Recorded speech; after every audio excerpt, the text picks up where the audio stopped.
What's up, everybody? I'm Matt. And I'm Beth. And today we're going to be reviewing the interior in the 2024 Mazda CX-5. And this is the fully loaded Turbo Signature trim. This one starts at about $42,000, but the CX-5 in general starts just as low as right around $30,000.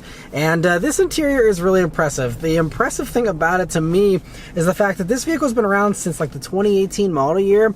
And they've done a little bit of updating to it here, which we'll cover that in this video, but it still is like so nice and it has aged so well.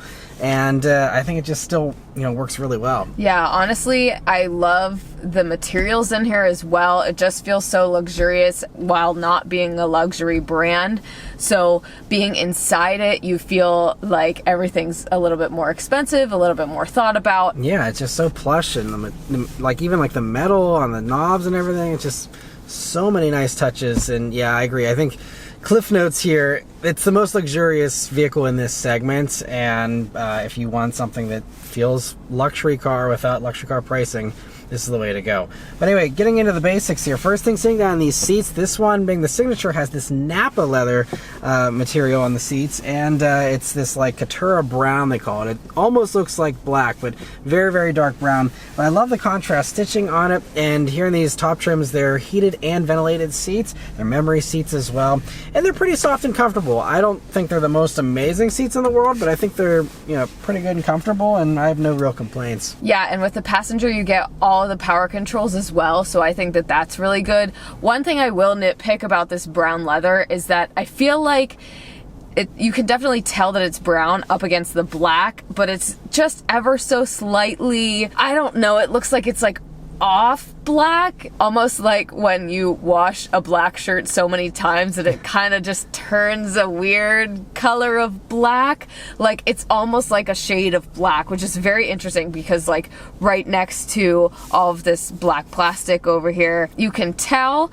but I feel like maybe just like a more chocolatey brown would be nice, or a little bit more of a contrast than like what we have here. Yeah, just so that like they get credit for the fact that it's a color, because otherwise, like, what's the point in paying extra if it basically looks black, Yeah, you said that it was brown, and I honestly thought it was black the whole time. We've been in here for a few days and I just now realized that this is brown. I think just like a little bit more color, and then I think they would be perfect. Yeah, and they have like a nice brown in like the CX-90s and stuff. I'd love to see them put that in here for sure. Anyway, moving on to the steering wheel. It's a great steering wheel. It's their older steering wheel design, again, since the CX-5 is the oldest thing in the lineup, I think, at this point. But it still is a really great wheel. Great 9-3 grip, nice little 10-2 notches, just a few buttons here and some paddle shifters on the wheel. The one thing I will note, though, is this has a heated steering wheel, which is great, but it only heats at like the 9-3 grip. So if you are someone who, likes driving like your Vin Diesel, or you like having your hand in different places, it's not going to be hot. It's only hot at the 9-3 grip. So just keep that in mind. But otherwise, a really great wheel. Moving on to the gauges here, you have this updated cluster they've introduced here a few years ago, and has the digital portion in the middle there, but it still does mostly analog stuff.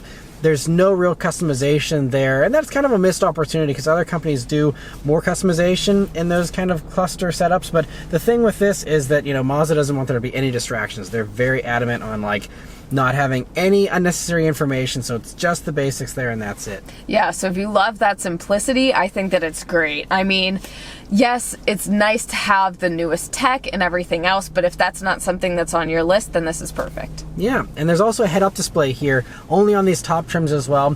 The head-up display is nice to have, just shows you your basic stuff there. The only thing about head-up displays is if you wear polarized glasses or sunglasses, you're not going to be able to see that very well. But it's nice if you don't ever, wear those, but, not something I would go out of my way to pay extra for. But then coming over to the middle here, the one big change here that we got, I think in 2023, was this new screen. So it's a 10.25-inch screen, and while it does still use the controller wheel here, and Mazda's very adamant about still using the controller wheel for most things. Thankfully, Mazda has heard the feedback, and it does have wireless Apple CarPlay, wireless Android Auto, and thankfully you can actually use that with your finger. So now this part works with touch. You can enable it. There's a setting to enable it, so you can also use it while you're moving with touch. So that's great, because when you're using a smartphone interface, you're used to using your fingers to just touch stuff and not using a controller wheel and spinning it around. You can still use this and select this stuff just by spinning the controller wheel if you want. You have that option. I think it's great to give you the best of both worlds.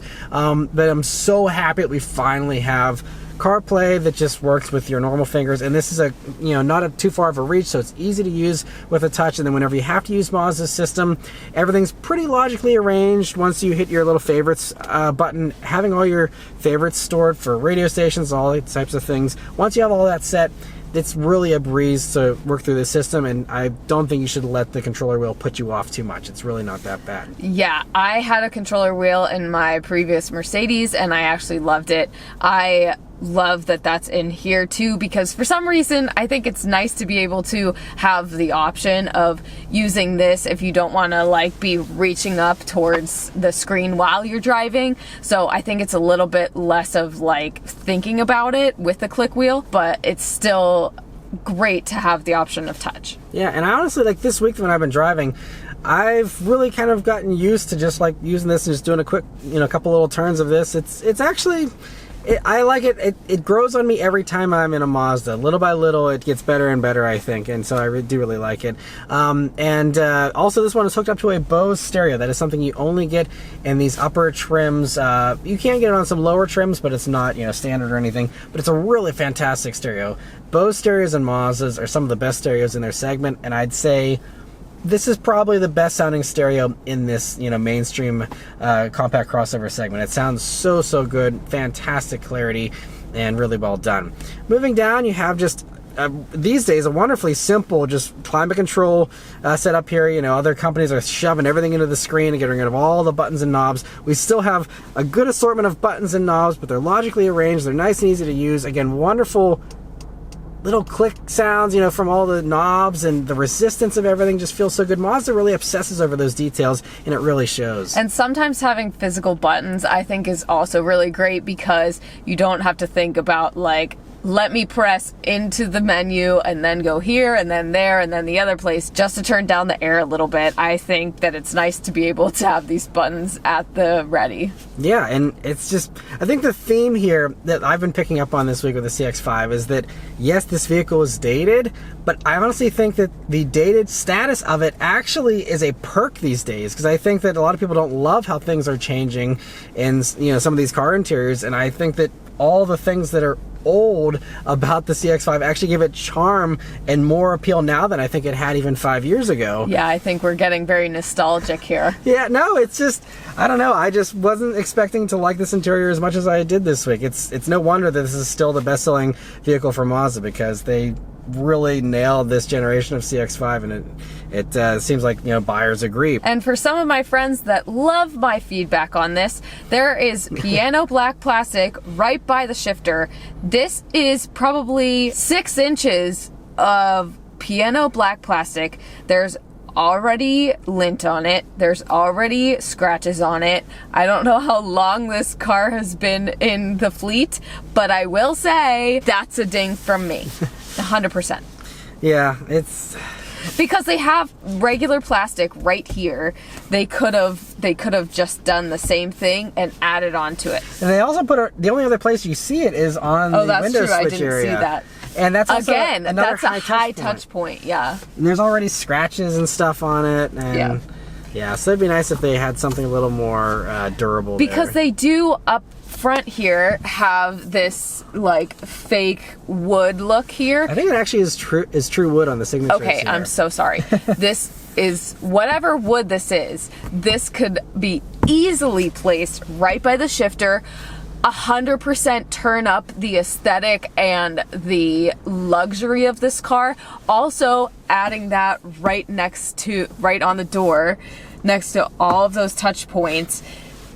It would just make you be like, wow, am I in a luxury car or not? I just think that it's that could be very easily moved to these spaces. I agree. The wood's really nice. I'd love to see more of that for sure. You also have great padding down by your knees here, which is also something that most other companies don't do in this segment. And, you know, if you're on a road trip, you're using cruise control and you're resting your leg here on here, or if you're a taller person, you just have your knee coming in contact with that more often, having that padding there is really nice and something that I always love seeing in vehicles as well. And then otherwise, you know, as far as storage spaces goes here in the CX-5, you have nice large pockets on the doors with a pretty good sized bottle holder.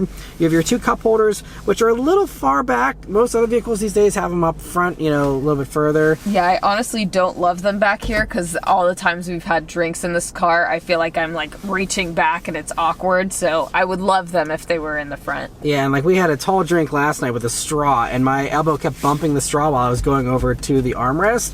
So if we have to complain about one thing in the CX-5, I think cup holder placement isn't ideal. And another thing that's not ideal is also this wireless charging pad you have up front here. It's like not grippy at all, really, and it's a really intense angle. My phone just slipped right down. It went right down the hill.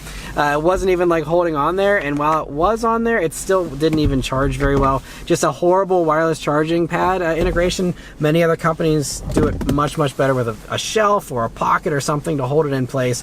This is going to be pretty much useless as far as actually charging your phone, so keep that in mind. If you see, ooh, wireless charging pad, don't get too excited because it's going to be pretty worthless. But you do have another power outlet down here, which is nice to have. And then also in the center armrest, which is super plush and soft, by the way, you open that up and you will see 2 USB-C jacks. That is a more recent update to now do the USB-C.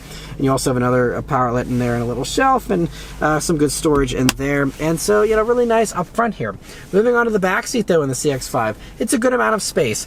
So I'm 5'9", me sitting behind myself. I have about 3 inches of legroom to spare back there, and plenty of headroom, of course. And it's a good amount of space. You know, we have our car seat installed there, and it's worked pretty well this week. And sitting up front here with the car seat in the back, I'm 5'5". I haven't had any issues with my knees like running up against the dashboard here. So luckily I've been okay with that. Should be pretty family friendly. There's also a full down center armrest there. And you'll see they also have their own air vents back there, which is great. But the one thing I don't love about this design is that the center armrest is what holds your heated seat controls for those outboard rear heated seats, which is nice to have, but you have to have the armrest folded down to turn them on. Also, that's where your USB jacks are housed. So if you have anyone in that middle seat, forget about turning on heated seats or using USB jacks, and having to always have that down to have access to that stuff is something that no other car company in this segment makes you make that choice. Everyone else just puts it in the center console here with the air vents, and that seems like the better way to do that. But anyway, so just one thing to be aware of there with that. Then moving on to the cargo space here in the CX-5. It's a good amount of space, you know, your average compact crossover space. It's not the biggest in this segment. I think the RAV4 and the CR-V have it a little bit beat, but it still should be totally fine for most people. There is no extra space beneath the floor or anything, but you do have a spare tire under there, which is great to have as well. And so overall, the CX-5 is, I think, really well done. Now, there is the new CX-50, which we just reviewed not too long ago, which is kind of a replacement for this vehicle, but kind of not, because they've been sold alongside each other for 2 years now. But you know, that gives you a tiny bit more space, but it's really pretty much the same interior space. It's just a newer interior. So if you know you like the Mazda brand and you want something that's relatively this size, but you don't mind spending about $3,000 extra to get the newest Mazda interior and all the newest Mazda stuff, you know, the CX-50 is an option as well. And if you're curious to hear our thoughts on that vehicle, I will include the link here at the end to watch that. But anyway, thank you all very much for watching. Let us know your thoughts on the CX-5 in the comments below, and we'll see you guys on the next one. Take care.